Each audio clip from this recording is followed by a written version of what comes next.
everyone. My name is Eeswaran from 01 Ventures. We're a European deep tech fund. So we invest in emerging or exponential technologies, including AI. I have quite a personal understanding of it as well. So quite familiar with the topic. I'll let the panelists introduce themselves, but this session within AI in society, we're kind of going to be exploring the topic of the role of consumers and the evolving nature of consumers in a in a world which is rapidly adopting and embracing AI. But I'll let the panels start introducing themselves. Thank you. My name is Karsten Lemm. I'm a journalist. Most recently, I was a senior editor with Wired Germany. Before that, I lived between 1998 and 2014 in San Francisco, sort of had a front row seat to many of the things that we sort of see play out right now. I guess I'm here as kind of the gadfly and the observer. We'll see where that takes us. I'm Angelo Dalli. I'm an entrepreneur and investor myself, and I have set up many companies, over 45 in my career, had 4 IPOs also, and I've been involved in AI for the last 15 years, back when it was called more like machine learning, big data, and all the different labels that it had. I think AI is something that represents the future for society, so I'm happy to be here in the panel. Yeah, I'm Sebastian May. I'm working for the Technology Foundation. I'm their lead data scientist. And we're promoting digital innovation here in Berlin. And one of our key focus beyond the industry is particularly looking into how civil society can profit from modern novel innovations like AI and machine learning. Cool. So to kick off the panel, just as humans need water and air and food to exist, AI requires data to have an existence, without which none of this is actually of any use in the real world. GDPR, not talking about the actual consequence or whether it's a good idea, but what GDPR has done is highlighted that there is a value of personal data or data generated by consumers. So we've had all day talking about insurance. Personalized insurance is advertised as typically a reduction of premiums, but of course for the other 50% it's more expensive. So on the topic of data and consumer rights, I think Karsten, maybe you can kick off where you see things are heading. Well, to me, what's crucial is the question of who controls the data itself, of course, and the access to data, because what we see in the digital economy in general is that basically success begets more success, and then you get kind of a snowball effect that gives the market leader a 90% share, et cetera, creates monopolies, effective monopolies in certain silos. And so it's crucial, I think, that we as a society don't just kind of wake up one day and say, oops, all of our data is, when it comes to shopping is with Amazon. And by the way, now they're moving into insurance as well. All of a sudden they can tell Karsten has been ordering way too much wine on Amazon lately. Maybe there's a problem. Maybe his insurance rates for healthcare should go up. I think that there's a clear danger for all of us in this, and we should be vigilant at a time now, essentially, before it gets out of control. I think that identifying the ownership and how your personal data is being used is really, really important. So I think that the recent changes with GDPR are actually a step in the right direction. Obviously, AI has the potential for misuse and good use. For example, one of my companies used to do traffic monitoring systems that scanned license plates, checked where cars are going, seen if there's an accident, for example, in a tunnel. So it was with good intention. But obviously, you could see how this kind of technology can also be used to surreptitiously surveil people also. So there's also a good and bad use. I actually think that in the future, people will have like this anti-ad pop-up blocker software, AI that will game the other AI. Maybe you've heard of this adversarial networks. I think that AI will be trained to actually game the other AI to fool you, for example, where you are, to give you false coordinates and also throw off this kind of systems off track. So I think this is a scenario that's not really discussed that much, but I do think that it's gonna be something that we'll see developed over time. Yeah, I'm not so much for the government stepping in and controlling us, how we're spending our data, how we're sharing our data, but the past has shown that our users are not caring enough about privacy. Everybody says they care about privacy, but at the end of the day, everybody will sign up for the next social network as long as it gives you some kind of advantage, some kind of nice new feature. So I think there's definitely some need for laws like the new data protection law that we have in Europe now to make the users aware that there's something going on that they have to look into, that they have to be aware of. And we also have to protect people from their data being misused, their data being taken away and taken to new users. So kind of moving here, we've kind of started touching on concentration of our data with big companies, whether it might be insurers, whether it might be others like Amazon, Google, whatsoever, and now we're starting to government. So recently someone said, generally we have a feeling that government needs to take a proactive role. However, a very early adopter country is a country like Dubai and China. Do we trust those governments when you go and visit to hand over your biometric data and all of that, to have lots of AI being used to monitor you, survey you, do all sorts of things about you without your knowledge? So kind of where around this data concentration, both on corporate and government, I guess, what are your feelings on that, especially thinking about consumers facing this world? Well, to me, right now, it feels decidedly bipolar or binary, if you want to be nice about it. We have sort of the government-controlled citizen scoring in a country like China, and we have the citizen scoring that we are often not even aware of by companies like Facebook, which then use these scores to serve up better ads or content that we might like. And it's very, very hard to even understand how we are being manipulated by this. And I think there's actually an opportunity for Europe to come up with systems that are sort of more transparent for us as consumers, and make it, first of all, clear that, yes, we are being manipulated by the services that we like most. And secondly, that there are better solutions to this. And then it's for us to decide whether we want to maybe even pay some money for this, rather than just paying with our user behavior and data. It should all be a conscious decision, but I think we need to get to the step that, A, we have an awareness, much more of an awareness, and B, that we then also have alternatives. However, before the panel continues, thinking about it from a core perspective and a government perspective, the low awareness from consumers or people is being exploited at the minute to further the science. A lot of the examples here, the training data came through a lot of indirect use. People didn't actually actively consent for this data to be used in that specific way, which has led to scientific advancement. So I guess, playing devil's advocate, I know there's a moral case that consumers should become more enlightened, but it isn't quite now, could yield quite a lot of benefits as well. Yeah, I think so. I think that it will, of course, having better traceability of where your data comes from and where the decisions come from is obviously important.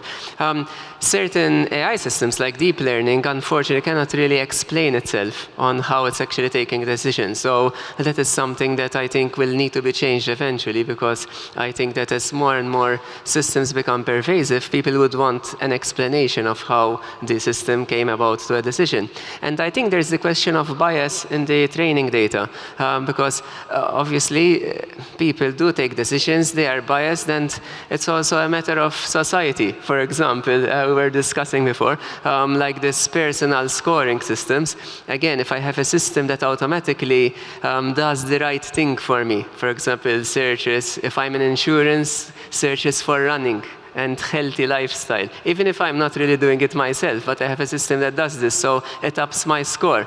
Probably, yeah, in the States, I'll be like a hero if I do that system. In China, I'll probably end up being labeled as doing something illegal if I were to tamper with the score.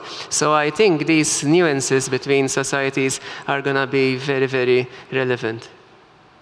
Yeah, I also think we need a lot more transparency and, I don't know, gaining the trust of the user instead of just taking their data. So I think it is completely correct that it's quite complicated to explain complex AI processes in full transparency, because in the end it's a lot of vectors going in and something going out, and in between there's some magic happening. But on the other hand, I don't know, talking to the users and making them aware what the data is being used for, and also maybe the government, again, having some kind of certification processes, especially when we think about biases. We already have a lot of, today we saw a lot of new technologies that will hit the market in a year or maybe in 5 years. But there's so many technologies already in place. It's the Google search engine. It's the police are using AI to run certain identification processes. There's a lot of technologies already embedded in our everyday life who are already changing the way we see the world, the way we interact with the world. And those processes need to be controlled. It need to be controlled by us as a society, and we need to find ways to do this. I don't believe that we can force everybody to maybe open source their data and their algorithms, but we need to find ways to look into the processes, look into especially the training data. We had a lot of examples in the past. For example, we had gender biases where women were not seeing ads for high-paying jobs, for example, or a lot of other examples. So I think especially machine learning and artificial intelligence that is facing the public and is interfacing with our public life need to be somehow kept in check. Can I just add to this? One of the smartest researchers I know in AI is an Australian researcher named Toby Walsh, and he sort of likes to say he's not afraid of the superhuman killer robot like AI, but rather of the dumb AI. Sorry, let me clarify this. He's not afraid of the super intelligent AI that is somewhere in the distant future. He's afraid of the dumb AI that's already sort of in our daily lives, namely the AI that will, for example, do the pre-sorting of applicants for a job, for an open position, and will sort of, without the humans in the system even realizing, will sort out certain kinds of people. Or if you think about Tesla drivers already trusting way too much, putting too much trust into the autopilot.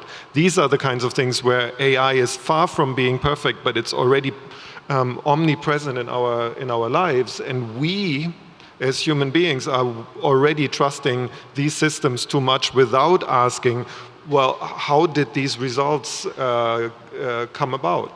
And this is, I think, something we need to address, just like you said, with more transparency, etc.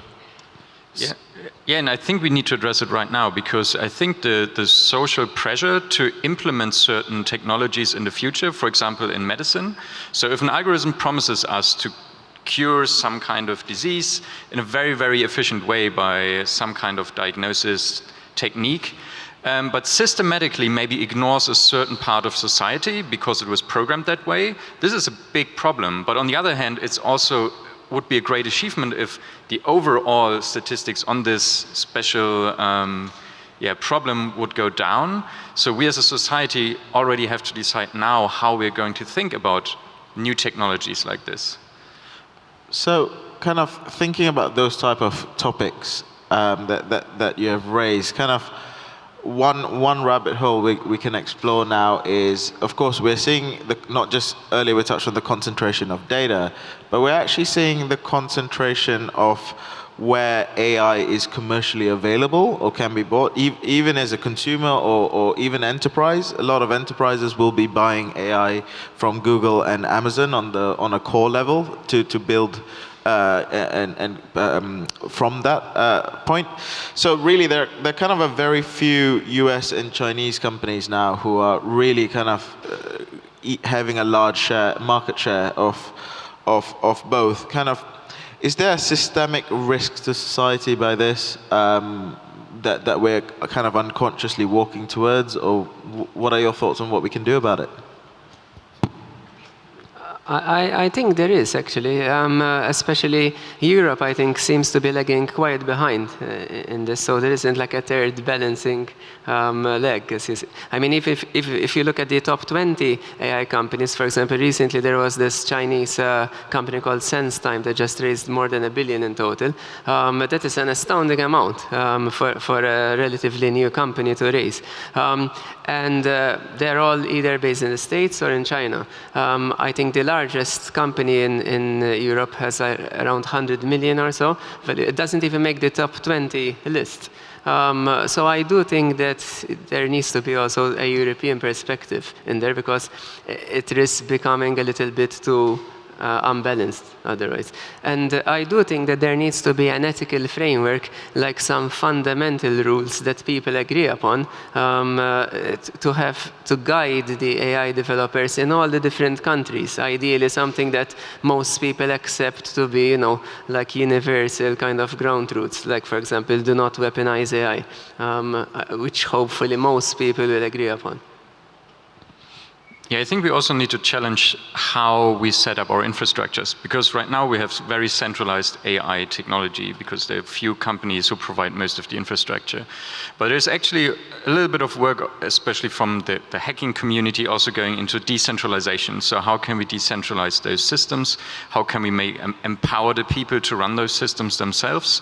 And also into like local client-side machine learning, for example, where people can create their own artificial intelligences, they can teach them with their own training data and create their own systems in some way. So I think decentralization and empowering people by building their own systems might also be an interesting path to look into. So on the kind of starting to come back to practical, thinking about it from a corporate perspective, a startup perspective, and in some cases, almost having to anticipate government, like, that there are kind of retrospective consequences of not seeing GDPR coming, for example, that are being unwound at the minute. How should both startups and companies go about thinking ahead of implementing AI projects or building AI services? Like, what would you advocate are some key things they start thinking about? I think more, to be honest, about the societal kind of side of things. So I'm just going to hand this over. But I think there are a couple of important things when we talk about these systems and where society's interest gets in, and what maybe we should do in terms of framework. But I think that there should be like basic rules. So, for example, I'm very much against the weaponization of AI. In fact, one of the startups that we created has Professor Noel Sharkey on board, who's the United Nations expert on AI. He's working against, he's making this treaty in which countries sign up to ban autonomous weapons. It's interesting to know that only one EU country has signed it, and China has actually signed up to this so far.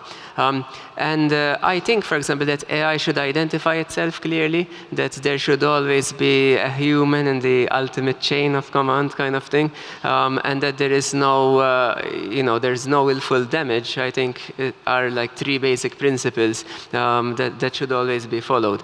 And then obviously, I mean, as time goes by, the only guide that we really have are either, human laws, basically, and also science fiction gives us a very good, because they've been thinking about this for a long time. Maybe you're aware of this Isaac Asimov spin-offs rules. I think they've been thinking a lot about this, about how AI will develop in the future. But I think we are very far away from applying those. Yeah, maybe going back to the data protection law, the new in Europe. I think what they're trying to do is, for example, if somebody signs up to a new service, instead of simply giving them all the rights in an unreadable legal agreement, really telling your users what you're doing, why do you need certain data points from them, what will you provide them as a service for those data points, and then also allowing them, for example, what the new law is asking companies now, that you can at any point just delete your data, remove the data, modify the data, these kind of things, and give your users those rights, and be very upfront what you're doing with the data, how are you providing a certain smart service by gathering the data that you do. So, but isn't there a little bit of a contradiction with this kind of European approach? Because on one hand, we just discussed that in US and China, there's almost this race to control AI and the data behind it. And in Europe, we want to improve privacy, and we need to have a say, but what we're doing also makes it harder for a European, or more harder compared to those in China and the US. To build this kind of competitive advantage against those companies. So kind of how do you square the two up? Well, I think you could, if you had actual experts thinking about this rather than politicians who think that they need to act, like in GDPR or the new copyright reform, which is more like a web censorship law. If you had actual experts thinking about this, I'm sure you could find a middle ground somewhere where you anonymize really sort of in a method that is transparent so everybody can see whether your data is really anonymized or not. Anonymize it, then make it available to everybody. One of my favorite examples when you think about where government should have a role is in autonomous driving.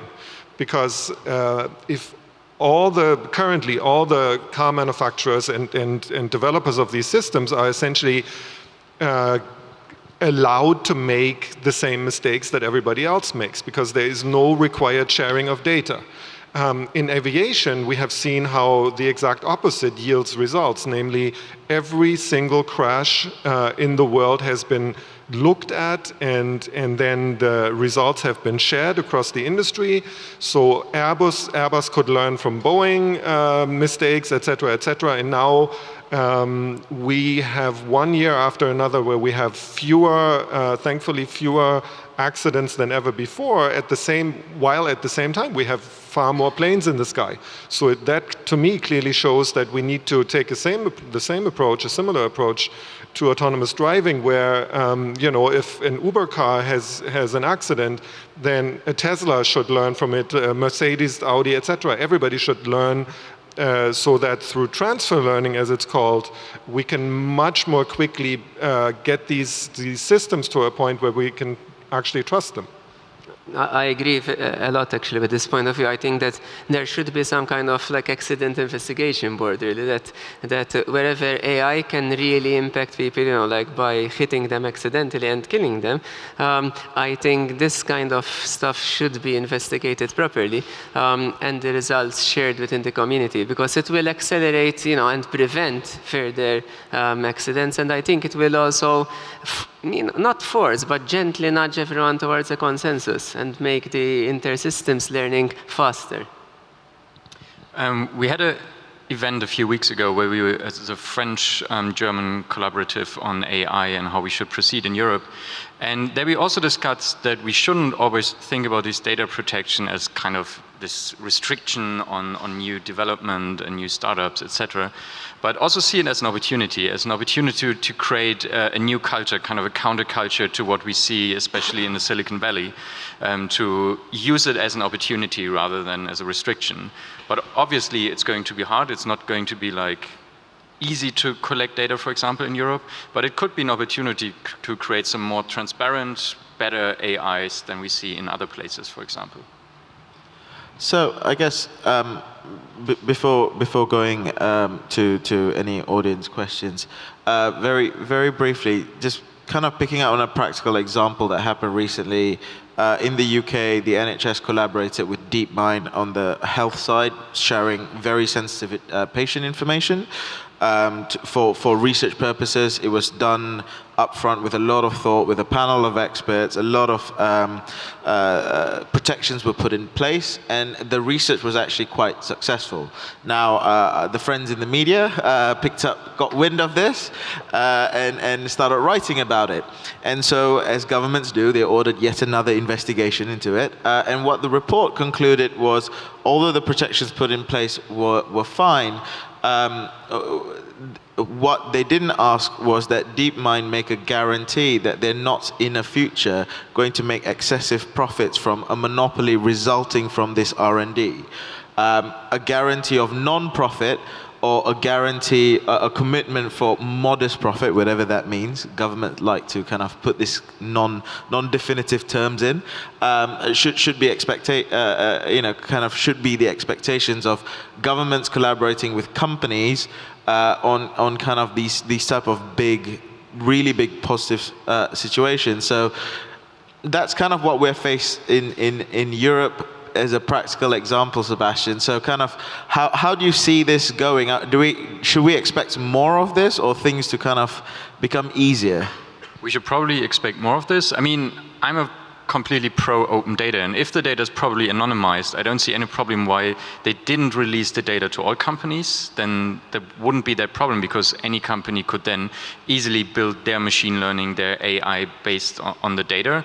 So there wouldn't be that much. So you had more competition then, and not one monopoly company taking advantage of the data in this case. So, I mean. Yeah. I think a good model, being in a telecoms building, would be the mobile interconnection agreements, in which you are actually forced to be able to share data with your competitor. So I think that would, as long as the companies who are using that publicly available data, source data, especially taxpayer-funded data also, you'll be able to, restrict yourself to proper use of it, and then you can get access to it. I think that will level the playing field. You can argue, of course, that Google and large companies will have disproportionate resources, but I think that is something that is more difficult to address.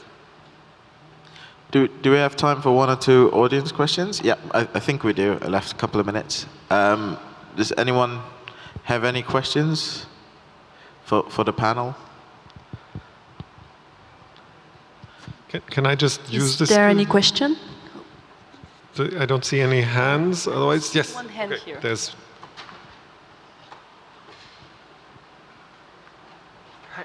Thank you. You mentioned data anonymization for sharing data just before right now, which I'm fully in cope with and I agree with. But the problem with such data is often that how do you anonymize the data? Because even if it's not my name on it, you can still, quite in a few ways, if you make it publicly available, specify that this person is there and has that and that information. So how is that not an issue when you talk about such a thing? Or it is probably, but I mean, proper data. Get your point.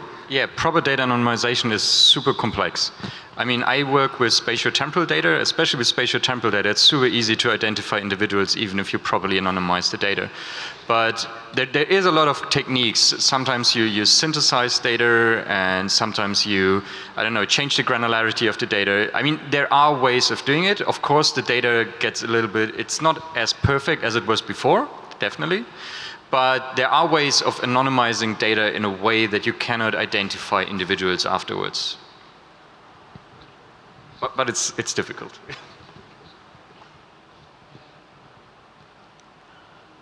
One last. Straight at the beginning, you mentioned that AI needs data. Is that true?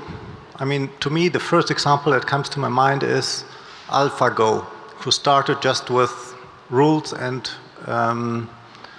goals, how to win a game. And it built up its own database. I mean, this will not solve all our problems in AI, but I don't think AI definitely needs for every solution data. in some domains like game playing, you can simulate the game. So that's why you didn't need, you could actually play against themselves. So they were like training it by playing the system against itself. But that applies to very restricted domains like games.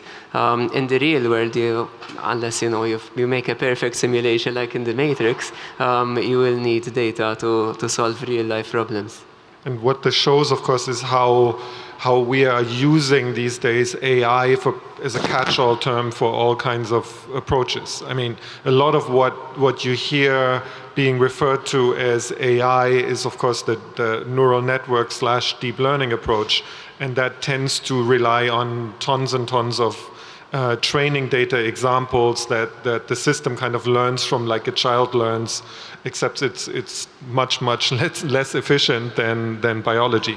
A child will know after playing with a ball for once or twice, next time, oh, that's a ball, whereas a Google system or any kind of other system needs to look at millions and millions of cat videos to tell the difference between a cat and something else, if it's lucky. It might find better solutions than humans.